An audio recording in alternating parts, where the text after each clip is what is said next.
Man on the Run is the new Paul McCartney documentary for Amazon Prime, and it might just be the best Beatles documentary since Anthology. I don't say that lightly, as I very much enjoyed last year's 1-to-1 John and Yoko, but this, Man on the Run, is everything I wanted it to be, and so much more.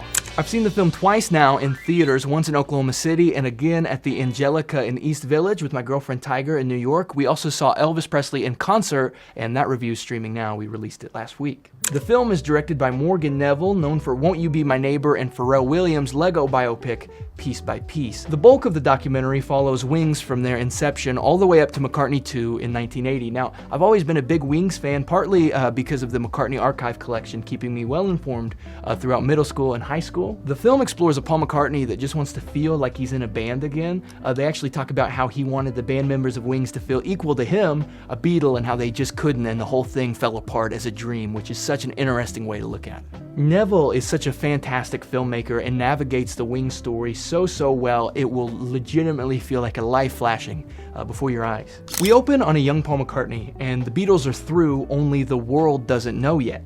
Throughout the film, there are no talking heads, just a faceless Paul talking to the camera and occasional archival lines from people like John Lennon, Linda McCartney, Denny Lane, and much more. It's said that this approach was taken so Paul wasn't a, quote, old man in a young man's story, which I found very interesting, and be sure, Paul bears it all. Man on the Run is without a doubt the rawest, most real Beatles documentary solely because it knows Paul isn't perfect and it portrays him as such, which is so rare. All of the criticisms are here. Granny music, bossy hell, they literally play John Lennon's How Do You Sleep, but Paul takes it all on the chin and reflects. Tell me! It also touches on many things we've never heard Paul talk about before. He talks about fighting with John, the Tokyo arrest, and even John's assassination. They play the It's a Drag clip with Sean Ono Lennon providing commentary, which was absolutely heartbreaking.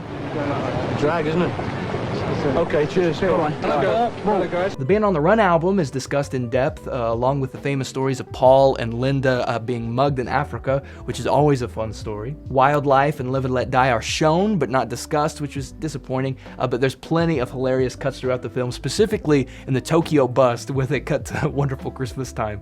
Absolutely made me laugh. I think it's so special how this film can laugh at Paul as its subject and still respect it at the same time, even with Mary Had a Little Lamb. Mary had a little lamb. But still respect and walk that fine line. I absolutely love the voice here. I've read some criticisms online that maybe the film is too focused on being intimate, that it loses its timeline or main focus. That's definitely valid. Perhaps Man on the Run is more moving than it is definitive. Linda McCartney is featured prominently, which was very cool. I loved how much discussion there was of Ram, which is my personal favorite solo McCartney. Mary McCartney talks a lot about Linda as an independent woman and mother, and all the while facing such harsh scrutiny from the press and Beatles fans. There's so much to dissect here, but Linda remains the closest thing we have to an angel in Beatles lore. The Lennon-McCartney feud also is talked about very lovingly. We explore their yin and yang, and Paul shares a family reunion story that actually alters everything we thought we knew. Too Many People and How Do You Sleep again are played, I couldn't believe it, as well as a tear-jerking story Paul recounts of John and Paul arguing, with John ripping off his glasses and saying, "It's only me." That line stood with me, "It's only me," because I spent a lot of time in New York City thinking about John right in the area where he was murdered. I can't imagine recalling this, especially as Paul, but for the filmmakers to talk about this and it not to feel exploitive at all is a testament to how great this film is. A few people are missing. I really feel like the film could have benefited from a Yoko interview. George is never talked about, and Ringo's seen in a cameo, but I understand we probably didn't want to get into the weeds with Beatles stuff. I love Man on the Run because Paul isn't just revisiting music, he's revisiting criticism, humiliation, and ultimately failure.